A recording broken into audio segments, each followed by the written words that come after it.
Assalamualaikum warahmatullahi wabarakatuh. Bismillahirrahmanirrahim. Alhamdulillahi rabbil alamin. Wassalatu wassalamu ala sayyidil mursalin wa ala alihi wa sahbihi ajma'in. Rabbi shrah lana sudurana wa yassir lana umurana wa hlul 'uqdatam min alsinatina yafqahu qawlana. Wa thabbit aqdamana wa tamim taqsirana ya rabbana rabbal alamin. لا حول ولا قوة إلا بالله العلي العظيم. لا حول ولا قوة إلا بالله. لا حول ولا قوة إلا بالله العلي العظيم. أما بعد. اللهم صل وسلم وبارك على سيدنا محمد وعلى آل سيدنا محمد. أستغفر الله الذي لا إله إلا هو الرحمن الرحيم. حي القيوم الذي لا يموت وأتوب إليه. اللهم اغفر لنا.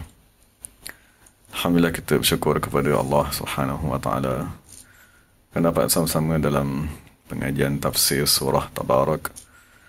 Alhamdulillah, kita dah sampai pada ayat ke-23. Allah Subhanahu wa ta'ala berfirman, Qul huwa alladhi ansha'akum wa ja'ala lakum as-sam'a wal absara wal af'ida qalilan ma tashkurun. Terjemahnya, katakanlah, dialah yang menjadikan kamu, waja'al, dan menjadikan kepada kamu pendengaran, penglihatan dan hati. Amat sedikit kamu bersyukur.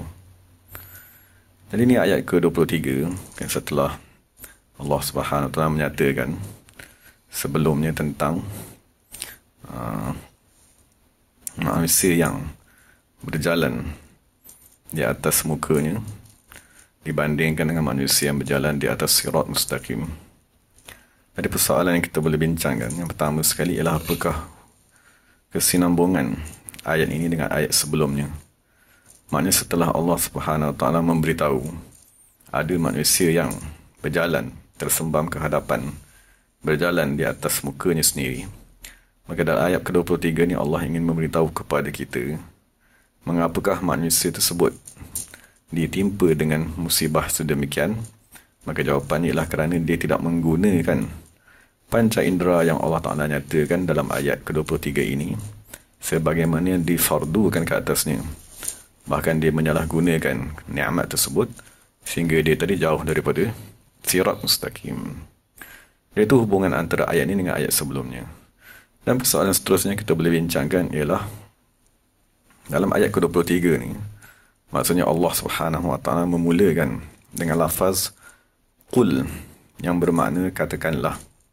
Jadi daripada awal surah Tabarak sampai kepada ayat 23 ni, inilah kali pertama lafaz Qul didatangkan di awal ayat.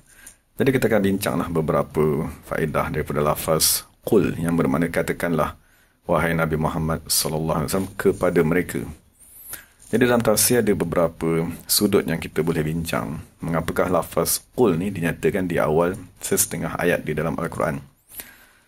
Antara ini ialah untuk al-ihtimam bil ghardil masuqah fi tilkal aqwal. Maksudnya Allah Ta'ala ingin menarik perhatian kita kepada bahawa sesungguhnya perkara yang akan dinyatakan selepas lafaz Qul tadi ialah perkara yang amat penting. Jadi apabila kita dengar apa saja surah ataupun apa saja ayat yang mempunyai lafaz Qul di hadapannya, maka jawapan di belakang ataupun ayatnya di belakang tadi adalah kita tadi mengambil berat, berfikir dan merenungnya. Itu daripada sudut pertama. Dan daripada sudut kedua, lafaz Qul dinyatakan di awal ayat merujuk kepada bahawa sesungguhnya Quran tersebut datang daripada Allah Subhanahu wa taala. Maksudnya sekiranya Quran tadi dicipta oleh Nabi Muhammad sallallahu alaihi wasallam, maka Nabi Muhammad sallallahu alaihi wasallam dia tidak akan berkata kepada dirinya sendiri Qul. Dan begitu juga nak menunjukkan bahawa Quran tadi tiada campur tangan apa-apa makhluk, walaupun Jibril yang membawa wahyu tersebut. Jadi sebagaimana Allah Ta'ala nyatakan dalam surah Yunus ayat 15, Qul ma yakunu li an ubaddilahu min tilqa'i nafsi in attabi'u illa ma yuha ilayya. Ketahuilah bahawa sesungguhnya aku tidak akan mengubah Al-Quran tersebut mengikut kehendak diriku sendiri. Tidaklah hendaku mengikuti melainkan perkara yang telah diwahyukan kepadaku. Jadi salah satu faedah lafaz Qul tadi nak menunjukkan kepada bahawa sesungguhnya Quran tadi ialah kalam Allah Subhanahu wa taala yang diturunkan lafaz dan maknanya daripada Allah Subhanahu wa taala. Dan faedah ketiga, lafaz qul tadi, maksudnya sebagaimana yang akan datang. Maksudnya kita maklum di penghujung surah ataupun di hujung Al-Quran, dia ditutup dengan surah qul ya ayyuhal kafirun, qul huwallahu ahad, qul a'udzu birabbil falaq, qul a'udzu birabbin nas. Jadi kalau kita terjemahkan lafaz qul bermakna katakanlah. Maksudnya Allah Subhanahu wa taala mengarahkan kepada kita agar katakanlah huwa Allah ahad, Allah as-samad, lam yalid wa lam yulad wa lam yakul lahu kufuwan ahad. Jadi sekiranya kita melihat kepada arahan qul, dia ialah arahan yang umum, arahan yang tidak diperincikan. Allah kata kepada kita, katakanlah huwa Allahu ahad, Allahu samad. Maksudnya tidak diperincikan. Bilakah nak mengatakan qul huwa Allahu ahad tadi? Bilakah kita nak membaca huwa Allahu ahad, Allahu samad? Berapa kalikah kita nak membaca huwallahu ahad, Allahu samad? Okay, jadi daripada satu sudut, lafaz qul tadi dia ialah arahan agar kita membaca ayat di belakang ni sebagai satu amalan, kan, sebagai satu amalan yang diulang-ulang. Jadi persoalannya, bagaimanakah cara nak mengamalkan ayat yang dimulakan dengan qul tersebut? Jadi sebagai contohnya kita rujuk kepada surah Al-Ikhlas tu sendiri, seperti ayat qul huwallahu ahad tadi. Dia ialah arahan yang mujmal, maksudnya arahan yang tidak diperincikan. Jadi sekarang kita akan buat beberapa hadis. Maksudnya kita lihat bagaimanakah Nabi Muhammad SAW memperincikan lafaz qul tadi. Maksudnya Allah apabila kata qul, Allah katakanlah, maksudnya tiada bilangan. Kita nak katakan surah Ikhlas ni berapa kali, berapa puluh kali, berapa ratus kali. Sekarang kita akan tengok macam manakah Nabi SAW memperincikan arahan daripada lafaz qul tadi. Jadi pertamanya ialah sebagai contohnya sabda Nabi Muhammad SAW. Siapa yang baca qul huwallahu ahad sebanyak 3 kali, seolah-olah dia membaca Al-Quran seluruhnya. Dan dalam hadis yang lain Rasulullah SAW bersabda, siapa yang baca qul huwallahu ahad 10 kali, nescaya Allah akan membina kepadanya satu rumah di dalam syurga. Dan dalam satu hadis yang lain Nabi Muhammad SAW bersabda, siapa yang baca qul huwallahu ahad sebanyak 12 kali setelah solat fajar, maka seolah-olah dia tadi membaca Al-Quran sebanyak 4 kali khatam. Dan dialah manusia yang paling baik dari kalangan ahli bumi, sekian dia tadi orang yang bertakwa. Dalam hadis yang lain Nabi SAW sabda, siapa yang baca qul huwallahu ahad sebanyak 20 kali, Allah Ta'ala akan membina kepadanya istana di dalam syurga. Dan dalam hadis yang lain Nabi Muhammad SAW bersabda, siapa yang membaca qul huwallahu ahad 50 kali, Allah Ta'ala akan mengampunkan dosanya sebanyak 50 tahun. Siapa yang baca qul wallahu a'lam sebanyak 100 kali, Allah akan mengampunkan dosanya selama 50 tahun. Dan dalam hadis ini Rasulullah berkata, siapa membaca qul wallahu ahad sebanyak 200 kali, Allah akan mengampunkan dosanya sebanyak 200 tahun. Dan dalam hadis ini Rasulullah bersabda, siapa membaca qul wallahu ahad sebanyak 1000 kali, nescaya Allah Ta'ala, maka sesungguhnya dia telah membeli dirinya daripada api neraka Allah Subhanahu wa taala. Nah, itu sebagai contoh. Maksudnya bagaimanakah? Jadi apabila Allah Ta'ala menyebut lafaz qul di awal ayat, tujuan qul tadi ialah untuk kita amalkan. Maksud sememangnya qul tadi bermakna wahai manusia katakanlah. Jadi Allah Ta'ala mengarahkan kepada kita untuk membaca surah Ikhlas. Tapi arahan qul tadi ialah arahan yang tidak diperincikan. Maka sebab itulah Allah Subhanahu wa taala mendatangkan Nabi Muhammad sallallahu alaihi wasallam, nabi yang memperincikan berapa kali kamu nak baca, sekiranya kamu baca ni apa fadilatnya. Dan sekarang kita akan tengok lagi beberapa hadis daripada Nabi sallallahu alaihi wasallam tentang bagaimana nak mengamalkan lafaz qul huwallahu ahad tadi. Sebagai contohnya Nabi berkata, siapa yang baca qul huwallahu ahad setiap selepas sembahyang sebanyak 10 kali, nescaya Allah Taala akan memberikan keredaan dan keampunan. Siapa yang baca qul wallahu ahad pada petang hari Arafah sebanyak 1000 kali, Allah akan memberikan apa saja yang dia minta. Dan siapa membaca qul wallahu ahad sebanyak 100 kali di dalam sembahyang ataupun di luar sembahyang, Allah akan menyelamatkannya daripada api neraka. Dan dalam hadis yang lain Rasulullah SAW, siapa yang baca qul wallahu ahad ketika dia masuk ke dalam rumahnya, maksudnya setelah dia bagi salam, Assalamualaikum warahmatullahi, dia baca qul huwallahu ahad, nescaya Allah Ta'ala akan menjauhkan kefakiran daripada ahli rumah tersebut dan daripada jiran-jirannya. Jadi ini satu faedah yang kita boleh dapatlah. Apa saja surah yang dimulakan dengan qul, maka kita akan faham qul tadi ialah arahan kepada kita untuk mengamalkan bacaan tadi, mengamalkan surah-surah tersebut sebagai amalan harian. Dan perincian kepada amal nanti diambil daripada hadis Nabi Muhammad sallallahu alaihi wasallam. Dan sebagai penutup kepada lafaz qul tadi, maksudnya kita bincang. Kita sekarang ni dah faham dah. Maksudnya apa saja ayat ataupun surah yang dimulai dengan lafaz qul, dia merujuk kepada kepentingan ayat ataupun surah tersebut. Jadi sekiranya kita tanya kepada diri kita, apakah surah yang dimulakan dengan lafaz qul, maka di dalam Al-Quran tadi ada 5 sahaja surah yang dimulakan dengan lafaz qul. Yang kita maklum tadi ialah 4 qul di akhir Al-Quran, dan ada satu lagi surah yang dimulakan di awalnya dengan lafaz qul, iaitu surah Al-Jin. Surah Al-Jin ni kalau kita baca dia ada dua muka surat saja. Muka surat depan dan muka surat belakang. Jadi seolah-olah kan Allah Ta'ala berkata kepada kita, inilah satu-satunya surah yang kamu kena baca sempurna kan, daripada awal sampai habis. Jadi sekali kita baca dan kita renung surah Al-Jin tadi, maksud dalam surah Jin tadi, dia ialah satu surah yang menyebut lafaz, bagaimana kita pernah bincang sebelum ni, dia menyebutkan lafaz Ar-Rusyd sebanyak 4 kali. Dan Ar-Rusyd tadi bermaksud bimbingan rohani untuk sampai. Dan orang yang melakukan aktiviti Ar-Rusyd tadi ialah guru-guru mursyid pada setiap zaman. Dan dalam surah Al-Jin dan juga satu-satunya surah yang disebut lafaz At-Tariqatu Tariqat secara khusus dalam surah ni. Dan disebutkan juga dalam surah Al-Jin lafaz وَمَنْ يُعْرِضْ عَنْ ذِكْرِ رَبِّهِ, siapa yang berpaling daripada berzikir mengingati Allah Subhanahu wa taala. Dan disebut dalam surah Al-Jin juga lafaz yasluku, maksudnya orang yang bersuluk berjalan kepada Allah Subhanahu wa taala. Disebut juga lafaz Al-Hidayah, wala usyriku, aku tidak mensyirikkan. Jadi mengapakah disuruh kita membaca surah Al-Jin tadi, seluruh surah tersebut, sehingga kan Allah Taala meletakkan lafaz qul di awal ni? Kerana surah Jin tadi dia ialah ringkasan kepada kita tentang perjalanan ibadat kepada Allah Subhanahu wa taala. Jadi itu surah pertama yang dimulakan dengan lafaz qul, dan 4 lagi surah, iaitu Qul ya ayyuhal kafirun, Ikhlas, Falaq dan An-Nas. Jadi itu lafaz pertama lah yang kita boleh bincangkan daripada ayat ke-23 ni, yang Allah Taala mulakan dengan lafaz qul huwallazi ansha'akum. Jadi kita sambung kepada lafaz seterusnya, iaitu lafaz ansha'akum. Jadi lafaz ansha'akum ni dia boleh membawa kepada 2 makna. Maksudnya Allah Subhanahu wa taala mengingatkan kepada kita tentang satu nikmat. Nikmat yang dinamakan ansha'akum. Jadi kalau kita rujuk kepada tafsir, antaranya dinyatakan bahawa ansha'akum bermakna khalaqakum ba'da an lam takunu syai'an mazkuran. Maknanya ansha'akum tadi bermakna Allah Subhanahu wa taala mencipta kamu setelah satu masa dahulu kamu tadi tidak wujud. Jadi itu makna pertama, ansha' maknanya mewujudkan. Dalam masa yang sama, dia ada makna kedua. Nasha'a, jika kita rujuk daripada asal bahasa, dia merujuk kepada irtifa'i syai'in wa sumu'in. Maksudnya dia menunjukkan kepada sesuatu yang meninggi. Daripada rendah, dia jadi tinggi.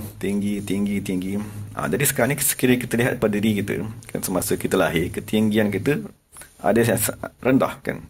Kemudian daripada satu hari kepada satu hari, kita meninggi, sampailah kepada ketinggian yang kita ada sekarang. Jadi daripada lafaz ansha'a tadi, Allah Subhanahu wa taala ingin mengingatkan kepada kita bahawa Allah Subhanahu wa taala lah yang membesarkan kamu. Kan Allah Subhanahu wa taala yang meninggikan tubuh kamu. Allah Subhanahu wa taala yang memanjangkan segala tulang kamu, mengembangkan segala otot dalam diri kamu, menyempurnakan segala ciptaan kamu, menzahirkan segala rupa yang cantik pada diri kamu. Jadi itu nikmat yang kebiasaannya kita lupa. Maksudnya kita menganggap bahawa yang menyebabkan kita jadi besar tadi ialah makanan. Yang menjaga kita daripada kecil-kecil ialah ibu bapa. Jadi dalam ayat ni, Allah Ta'ala ingin mengingatkan kepada kita satu nikmat, iaitu insya', iaitu membesarkan kamu. Jadi dari segi zahir syariat, yang membesarkan kita ialah ibu bapa. Dan makanan-makanan yang kita makan menyebabkan badan kita membesar. Tapi dalam ayat ni Allah ingin memberitahu secara hakikatnya bahawa huwallazi ansha'akum.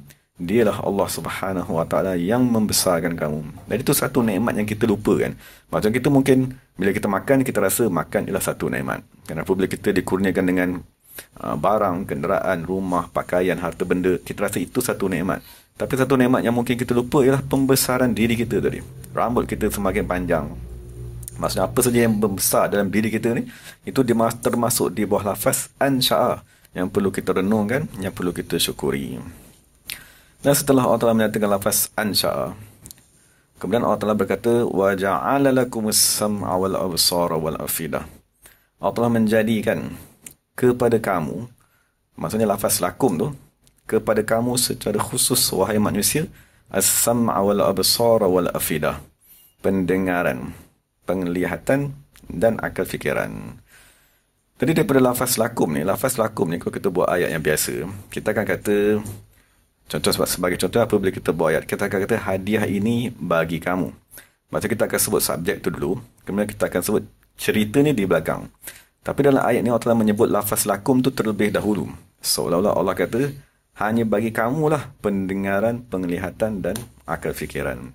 Jadi lafaz lakum tadi apabila diletakkan di awal, sebelum menceritakan tentang apakah nikmatnya, penglihatan, pendengaran, maka lafaz lakum tu dia menunjukkan kepada satu nikmat yang khusus yang Allah Ta'ala berikan kepada manusia, iaitu penglihatan, pendengaran dan akal fikiran. Jadi Allah Ta'ala meletakkan lafaz lakum tadi supaya kita tadi mengagungkan nikmat tersebut. Supaya kita menyedari, kita mempunyai satu nikmat yang agung, iaitu melihat, mendengar dan akal fikiran. Cuma sekarang ni sekiranya kita lihat kepada diri kita, dan sekiranya kita bandingkan dengan kebanyakan makhluk yang lain, kita akan rasa penglihatan makhluk lain lebih hebat. Kan ada binatang yang boleh melihat pada waktu malam, kan burung elang dia boleh melihat daripada jarak yang tinggi. Kan ada binatang yang boleh mendengar daripada frekuensi yang lebih rendah dan seumpamanya. Jadi bagaimanakah Allah Ta'ala menyatakan kepada kita bahawa nikmat pendengaran, penglihatan tadi ialah nikmat yang agung. Jadi untuk kita memahami bagaimanakah ketiga-tiga nikmat tadi sebenarnya lebih agung daripada mana-mana makhluk yang kita lihat, makhluk di udara ke, makhluk di darat ke, makhluk di dalam air ke, maka hendaklah kita merujuk kepada hadis yang diriwayatkan oleh Imam Bukhari daripada Sayyidina Abi Hurairah daripada Rasulullah sallallahu alaihi wasallam. Maksudnya Nabi SAW bersabda, siapa yang memusuhi kekasihku, maka aku akan mengisytiharkan dengan perang. Kemudian Nabi berkata, Allah Ta'ala berkata, siapa yang mendekatkan diri kepadaku, tidak ada orang yang pernah mendekatkan diri kepadaku seperti mana dia menunaikan kefarduan. Dan sentiasalah hamba tersebut mendekatkan diriku dengan perkara sunat, hatta wahibahu, sehinggalah aku mencintainya. Kemudian Nabi berkata, فَإِذَا أَحْبَبْتُهُ كُنْتُ سَمْعُهُ الَّذِي يَسْمَعُ بِهِ. Apabila aku mencintai orang tersebut, maka aku akan menjadi pendengaran yang didengar dengannya. وَبَصَرُهُ الَّذِي يَبْصُرُ بِهِ. Dan aku akan menjadi penglihatan yang dia melihat dengan penglihatan tersebut, sehinggalah akhir kepada hadis tadi. Okay, jadi daripada hadis ni, Allah nak beritahu kepada kita bahawa penglihatan kita sekarang ialah penglihatan yang terhijab. Dan pendengaran kita tadi ialah pendengaran yang terhijab. Apabila Allah Ta'ala mengasihi kita, maka Allah Subhanahu Wa Ta'ala akan mengurniakan kepada kita pendengaran yang tiada terbatas. Apabila Allah Ta'ala mengasihi kita, Allah Ta'ala akan mengurniakan kepada kita penglihatan yang tiada terbatas. Jadi apabila dibukakan segala hijab panca indera tadi, pada ketika itu barulah kita faham makna ja'ala lakum tadi. Sememangnya Allah Ta'ala menjadikan lakum secara khusus kepada kamu, wahai manusia, ketiga-tiga nikmat tadi yang amat hebat yang tidak diberikan kepada makhluk-makhluk yang lain. Cuma syarat ni kita kena mendekatkan diri kepada Allah sehingga Allah mencintai kita, lalu Allah Ta'ala membuka hijab tersebut. Jadi sebagai contoh yang telah masyhur kepada kita ialah kisah bagaimana Sayyidina Umar radhiyallahu anhu. Satu ketika dia sedang membaca khutbah pada hari Jumaat. Kemudian dalam masa yang sama, Sayyidina Umar ada mengutus satu kumpulan tentera yang dipimpin oleh salah seorang sahabat yang bernama Sariyah Ibnul Husain. Jadi apabila Sayyidina Umar sedang membaca khutbah, maka tiba-tiba Sayyidina Umar menjerit di dalam khutbahnya. Maksudnya pada tahun 23 Hijrah. Dan pada ketika tentera yang dipimpin oleh Sariyah tadi berada di Nahawan, di Iran, yang jaraknya lebih kurang 1,400 km daripada Madinah tadi. Maka daripada Madinah tadi Sayyidina Umar menjerit, Ya Sariyatu al-Jabal al-Jabal. Wahai Sariyah, halilah ke bukit, halilah ke bukit. Tengah baca khutbah tadi. Jadi Sayyidina Ali berkata, maka aku pun menulis tarikh kalimat yang dinatakan oleh Sayyidina Umar tadi. Dan apabila tentera tadi balik, maksud tentera yang dipimpin oleh Sariyah tadi balik, maka mereka berkata, wahai Amirul Mukminin, wahai Sayyidina Umar, kami berperang pada hari Jumaat. Pada waktu ketika khutbah, dari kami tadi hampir kalah dengan tentera Parsi tadi. Maka tiba-tiba kami mendengar satu suara manusia menjerit dengan kuat, wahai Sariyah, hendaklah kamu tadi menghala kepada bukit, menghala kepada bukit. Jadi kami pun menjadikan bukit tadi berada di belakang kami. Maka dengan sebab kami menjadikan bukit tadi di belakang kami menghadap musuh daripada satu arah saja, maka Allah Subhanahu Wa Ta'ala memberikan kemenangan kepada kami. Dan kami dikurniakan dengan harta rampasan yang amat banyak dengan keberkatan suara tersebut. Dan sememang itu adalah suara Sayyidina Umar. Dan apabila ditanya Sayyidina Umar kata, aku pun tak sedar. apa yang aku dah cakapkan kan, sebagaimana jadi dia tadi menyembunyikan keramat yang Allah telah kurniakan kepada dirinya. Jadi itulah yang nak diberitahu kepada kita, wa ja'ala lakumus sam'a wal absar. Allah Taala mengurniakan pendengaran dan penglihatan yang amat agung tadi secara khusus kepada manusia.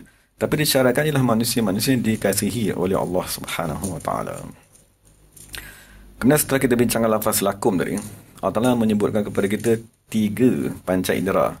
Jadi kita akan bincangkan ketiga-tiga panca indera inilah secara ringkas. Pertamanya ialah as-sam' pendengaran. Dan kedua ialah al-absar penglihatan. Dan yang ketiga ialah al-afidah hati, iaitu tempat manusia tadi berfikir.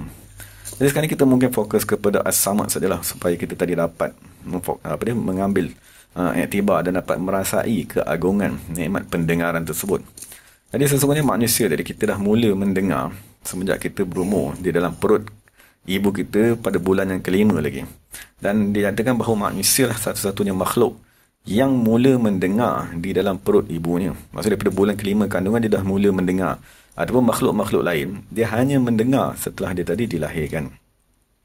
Dan Allah Subhanahu Wa Taala sebelum bulan kelima tadi, Allah Taala dah mencipta segala organ-organ pendengaran tadi lengkap kepada janin tersebut.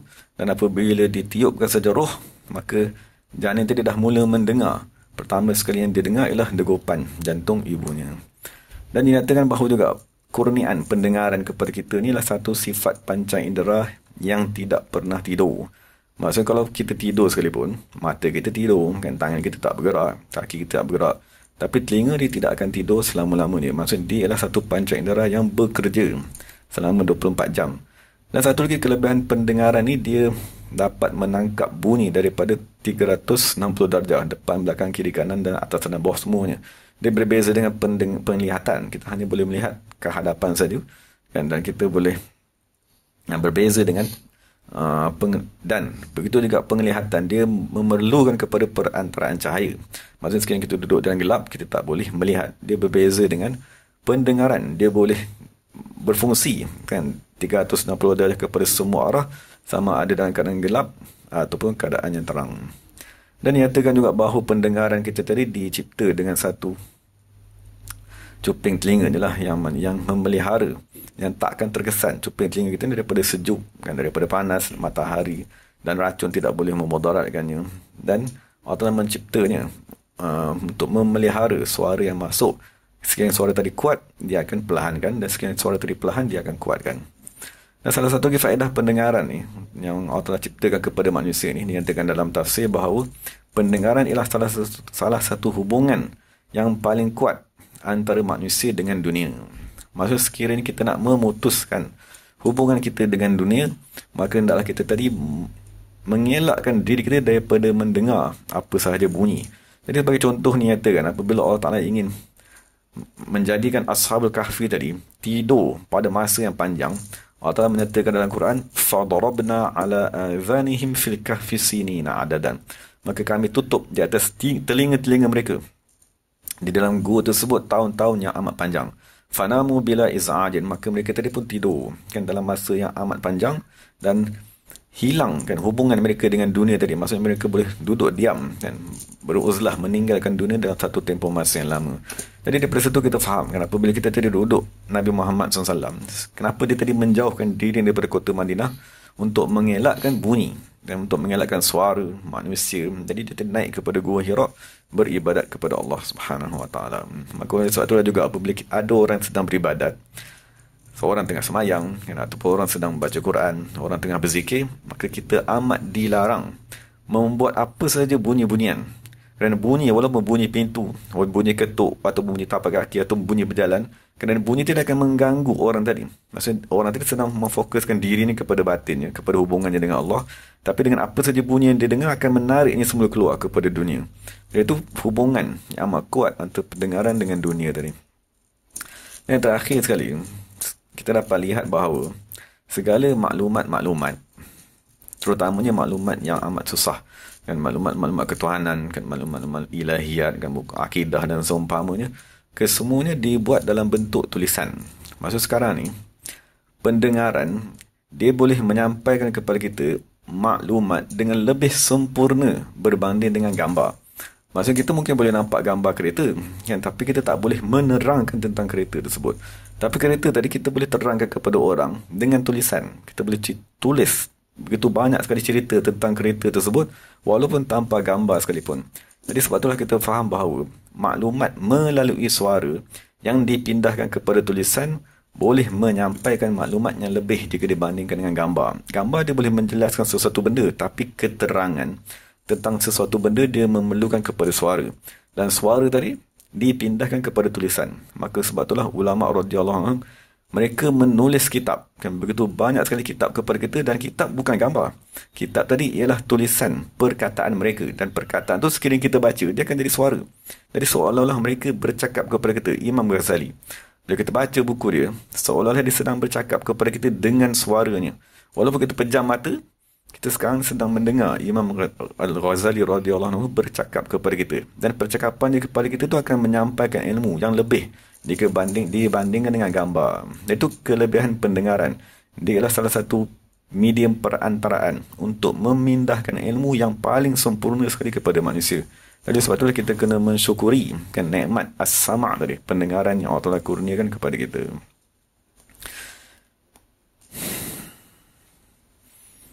Jadi setelah Allah Taala menceritakan tentang tiga nikmat tadi, pendengaran, penglihatan dan hati, kemudian Allah Taala berkata, qalilan ma tashkurun, kan amat sedikit kamu tadi mensyukuri nikmat-nikmat tersebut. Jadi sekarang ni macam manakah kita dah dikurniakan dengan nikmat tadi, lalu kita tidak mensyukurinya? Maka dinyatakan dalam tafsir, sedikit manusia yang menggunakan nikmat tersebut, pendengaran, penglihatan dan hatinya, fi ta'atihi, pada mentaati Allah Subhanahu wa taala, wa imtithali awamirihi, dan mematuhi segala perintah-perintah, wa tarki zawajirihi, dan meninggalkan larangan-larangannya. Maksudnya secara umumnya nikmat tadi tak digunakan pada tempatnya betul. Cuma sekarang apabila kita fokuskan kepada pendengaran saja, jadi sekarang ni kita dapat tengok, yang kita akan ambil beberapa kalam ulama yang menunjukkan kepada kita bagaimana kita salah menggunakan pendengaran tadi. Maksudnya sekarang kita tengok contohnya sebagai Imam Hasan Al-Basri radhiyallahu anhu, dia berkata, la tumakkin udhunaika min sahibi hawa fayamrada qalbuka.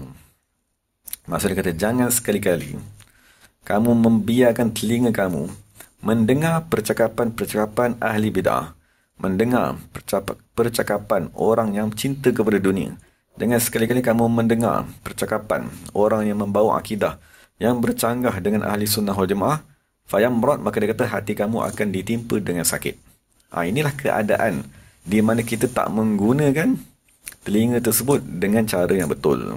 Sebagai contohnya Imam Auza'i radhiyallahu anhu, dia berkata, jangan kamu biarkan orang-orang yang membawa akidah bid'ah, jangan kamu membiarkan telinga kamu mendengar mereka berdebat, kerana ia akan menyebabkan hati kamu diwarisi dengan fitnah dan keraguan. Dan dalam satu riwayat yang lain,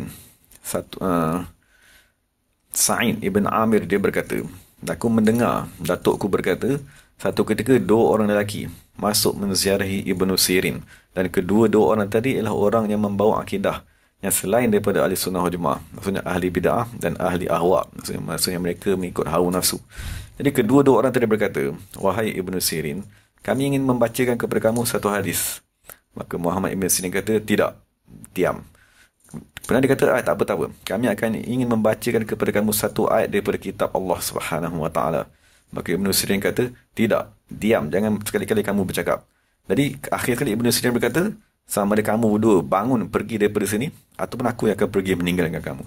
Jadi maksudnya itulah kefahaman ulama di zaman dahulu tentang bahayanya mendengar percakapan, suara daripada manusia yang mempunyai akidah yang salah, manusia yang dikuasai oleh hawa nafsu. Walaupun orang tadi membaca Al-Quran, walaupun orang yang cintakan dunia tadi membaca hadis Rasulullah SAW, tetap kita tak dibenarkan mendengarnya kerana dikhawatiri kerosakan yang ada pada penutur pembaca Al-Quran atau hadis tadi berpindah kepada orang yang mendengar. Dan Imam Sufyan Sauri berkata, siapa yang memfokuskan pendengarannya kepada orang yang membawa akidah bid'ah, dalam keadaan dia mengetahui bahawa orang tersebut membawa akidah yang bercanggah dengan ahli sunnah wal jamaah, maka akan dicabut daripadanya al-ismatu, peliharaan daripada Allah Subhanahu wa taala. Wa ukila ila nafsi, dan Allah Taala akan campakkannya kepada diri ini sendiri.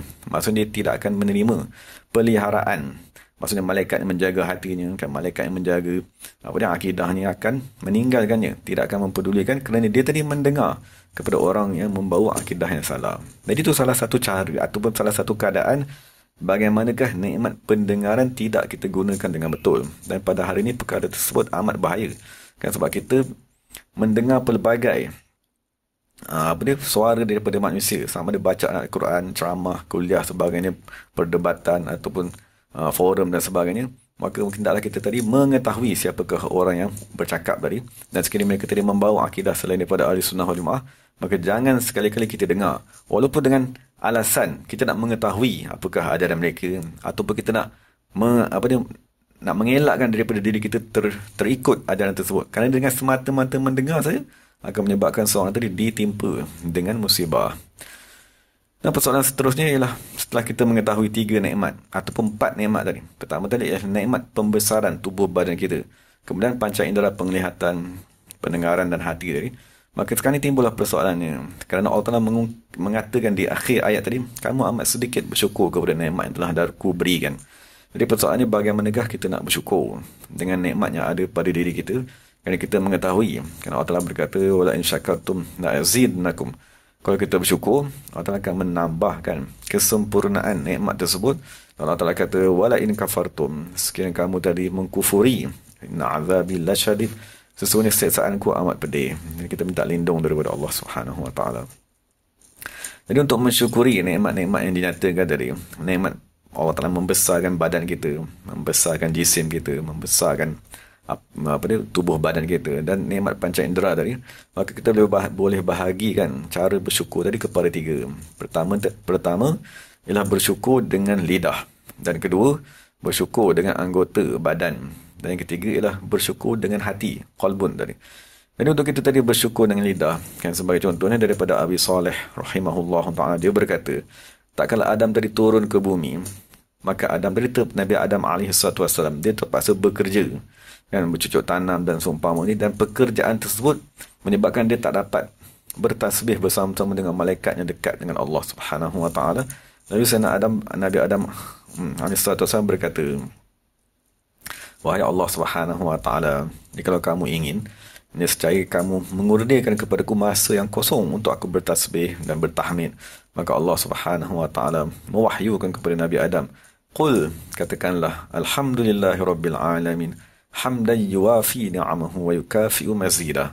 Ini ialah kata pujian yang kita selalu dengar dan kita selalu baca, iaitu hamdan, pujian, yuwafi ni'amahu, yang akan menyamai segala nikmat-nikmat yang Allah berikan, wa yukafi'u, dan akan membalas mazidahu, segala pertambahan nikmat tersebut.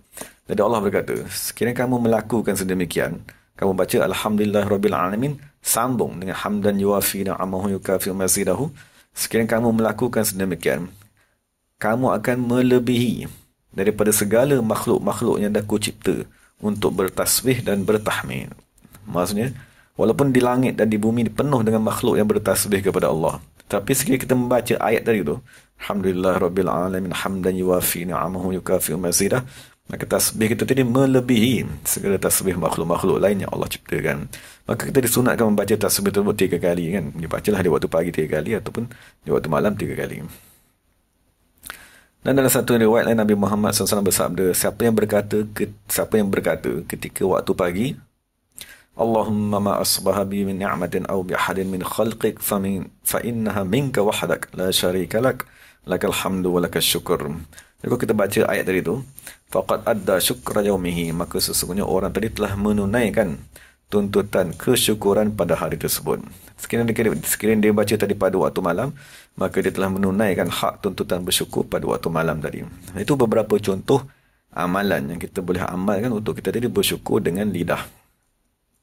Ataupun nak bersyukur dengan anggota badan, maka sebagai contohnya daripada Sayyidina Abi Zar, daripada Nabi Muhammad SAW, Nabi bersabda, siapa yang masuk pada waktu pagi, dan maka segala tulang-tulangnya menuntut daripadanya sedekah, ketahuilah bahawa sungguhnya setiap tasbih tadi sedekah, setiap tahmid tadi sedekah, setiap tahlil tadi sedekah, Setiap takbir tadi sedekah. Memerintahkan perkara baik sedekah. Menghalang daripada perkara mungkar tadi sedekah. Dan akhirnya Nabi berkata, kesemua tadi dapat kita laksanakan dengan semata-mata kita menunaikan 2 rakaat yang seseorang tadi sembahyang pada waktu duha. Ini cara bagaimana kita nak mensyukuri nikmat yang Allah Ta'ala berikan kepada kita, yang kita kata ansya'a. Ansya'akum tu lah maknanya Allah Ta'ala memanjangkan tulang pada badan kita ni. Apabila tulang tadi panjang, maka secara automatik kan semua urat-urat akan memanjang, kan semua otot akan membesar, saraf semua akan membesar kerana tulang tadi membesar tadi. Maka suatu Nabi kata tulang-tulang tadi dia menuntut agar manusia tadi bersyukur, dan cara bersyukurnya lah kita solatlah duha tadi 2 rakaat kan. Dan terakhir sekali kita nak mensyukuri Allah Subhanahu Wa Taala dengan hati. Jadi bagaimanakah cara nak mensyukuri dengan hati? Maka Allah Subhanahu Wa Taala berkata dalam hadis kursi, ya bna Adam, wahai anak Adam, innaka idza ma zakartani syakartani. Sesungguhnya kamu sekiranya kamu berzikir dengan hati kamu, syakartani, maka sesungguhnya kamu telah mensyukuriku. Wa idza nasitani kafartani. Dan apabila kamu tidak melupakan daku, maka sesungguhnya kamu telah mengkufurkan daku. Jadi inilah kemuncak kesyukuran. Maksudnya mensyukuri Allah Subhanahu Wa Taala dengan anggota yang paling mulia, iaitu al-qalb. Cuma kita perlu kepada bimbingan guru untuk menghidupkan hati tersebut agar boleh bersyukur kepada Allah Subhanahu Wa Taala. Dan daripada ayat yang sedang kita baca ni, dia ada satu kelebihan, maksud satu amalan, satu fadilat yang kita boleh gunakan. Antara ni ialah yang diriwayatkan oleh Imam Daraqutni radhiyallahu anhu daripada Sayyidina Ibn Abbas radhiyallahu anhu, Rasulullah SAW bersabda, siapa yang ditimpa dengan kesakitan pada gigi-gigi gerahamnya, maka Nabi kata letakkanlah jari ini pada gigi geraham tersebut dan dia bacalah 2 ayat sebanyak 7 kali. Pertama ni ialah wa huwal ladzi ansha'akum min nafsin wahidatin famustaqarrun wa mustawda', sehinggalah kepada yafqahun daripada surah Al-An'am ayat 98. Dan kedua dia bacalah ayat yang sedang kita baca sekarang ni, wallazi ansha'akum wa ja'ala lakumus sam'a wal absara wal afidah qalilan ma tashkurun. Maka Nabi berkata fa innahu yabra'u bi idznillah, maka sesungguhnya orang tadi akan sembuh dengan izin Allah Subhanahu Wa Taala. Jadi ini adalah ayat amalan kan, yang boleh menghilangkan sakit kan. Salah satu daripada sakit yang amat menakutkan itu sakit gigi. Dan kesimpulan daripada ayat yang sedang kita baca ni boleh diambil daripada Imam Muqatil radhiyallahu anhu. Dia berkata, ya'ni annahum la yashkuruna rabba hadhihi ni'ami. Maksud apabila Allah berkata kepada kita, dialah yang membesarkan kamu, dialah yang memberikan penglihatan, pendengaran, hati untuk kamu berfikir. Qalilan ma tashkurun, amat sedikit kamu bersyukur. Jadi bila Allah Ta'ala kata sedemikian, maka apakah tuntutannya kepada kita? Waktu kita naklah menyedari bahawa kita masih belum mensyukuri Allah Subhanahu Wa Taala. Kerana bersyukur, sekarang kita baca dalam kitab Minhaj Abidin, Perjalanan Ahli Ibadat, bersyukur dia ialah al-aqabah yang ke-7. Maksud rintangan yang ke-7 yang perlu dilalui kan oleh orang yang beribadat. Maksud dia perlu kepada rintangan taubat, kan, rintangan menuntut ilmu, pengganggu, penghalang dan perosak ibadat, bangkit kepada ibadat. Dan akhir sekali tuntutannya setelah dia tadi melalui segala rintangan tersebut ialah asyukru, bersyukur kepada Allah Subhanahu Wa Taala. Jadi sekiranya kita tak melalui jalan ibadat, tak melalui di atas sirat mustaqim, dibimbing untuk melalui jalan tersebut, maka amat susah untuk kita mensyukuri Allah Subhanahu Wa Taala. Kerana bersyukur ialah penghujung kepada perjalanan di atas minhaj al-abidin tadi. Dan difahami juga daripada ini kepentingan mendengar yang diistilahkan sebagai sama'al qabul, pendengaran dalam bentuk menerima. Maksud salah satu yang menyebabkan manusia ni susah untuk bertaubat ialah dia dengar tapi dalam keadaan hati dia yang ditutup kan. Dia dengar tapi dalam keadaan dia dah rasa orang ni tak betul, ataupun pendapat ni salah, ataupun orang ni tak pandai. Nah, itulah menyebabkan pendengaran ni tidak memberi faedah. Maksudnya pertama sekali untuk kita tadi berjalan kepada Allah ialah sama'un wa tasdiq. Awal perjalanan di atas sirat mustaqim ialah kita kena mendengar dulu. Mendengar tentang kewujudan pewaris-pewaris Nabi Muhammad SAW. Mendengar dan menerima kepentingan berbaiat di jalan Allah Subhanahu Wa Taala. Mendengar dan menerima tentang kepentingan mujahadah melawan nafsu, syaitan, dunia dan seumpama. Jadi kita kena dengar dulu. Dan kita kena dengar dan kita kena terima. Tapi sekali kita dengar tu pun kita dah tak terima. Kan maksud kita ajar jadi kita tadi melawan, menentang, tidak mempercayai, menolak fardu ain, menolak tasawuf, menolak akidah ahli sunnah wal jamaah. Maka perjalanan tu tidak akan bermula, kerana awal perjalanan ibadat ialah sama'un, mendengar, wa tasdiqun, lalu mempercayainya. Dan sebagai penutupnya, Imam Ibn Ajibah radhiyallahu anhu dia berkata, qul huwa alladhi ansha'akum wa ja'ala lakum dalail as-suluki ila ma'rifatihi.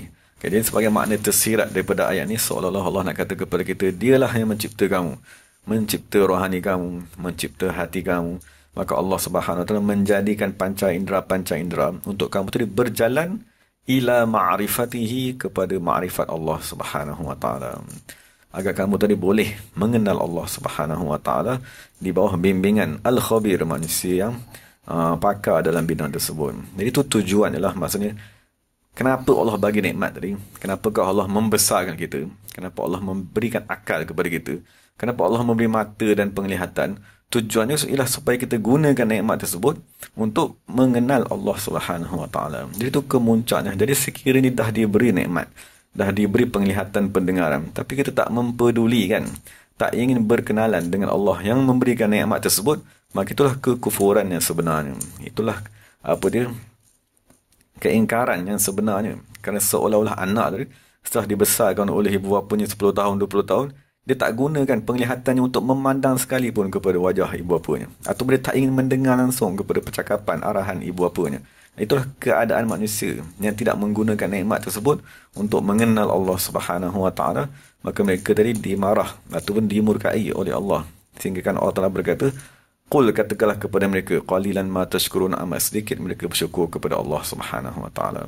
Jadi kita mohon daripada Allah Subhanahu Wa Taala agar menjadikan kita manusia yang melalui jalan di atas sirat mustaqim tadi, dan dikurniakan dengan bersyukur kepada Allah Subhanahu Wa Taala, sehingga kita tadi mengenal Allah Subhanahu Wa Taala. Jadi setakat itu sajalah persoalan-persoalan yang kita boleh bincangkan daripada ayat yang ke-23 ni. Moga-moga Allah Subhanahu Wa Taala memberi kefahaman kepada kita dan menjadikan ayat tersebut sebagai panduan dalam kita tadi berjalan kepada Allah Subhanahu Wa Taala. Dan segala yang baik itu daripada Allah Taala, segala salah silap itu daripada diri saya sendiri. Wa aqulu qawli hadza wa astaghfirullahal azim li wa lakum wa lisa'il muslimin wal muslimat. Bismillahirrahmanirrahim. Alhamdulillahirabbil alamin, wassalatu wassalamu ala sayyidil mursalin wa ala alihi washabbihi ajma'in. Rabbana atina fid dunya hasanah wa fil akhirati hasanah wa qina azabannar. اللهم احفظ شيخنا ومرشدنا سيد الشيخ صباح الدين الحسن الحسين، اللهم ارزقنا جميعا وارحم برحمتك يا ارحم الراحمين. ربنا هب لنا من ازواجنا وذرياتنا قرة اعين واجعلنا للمتقين اماما.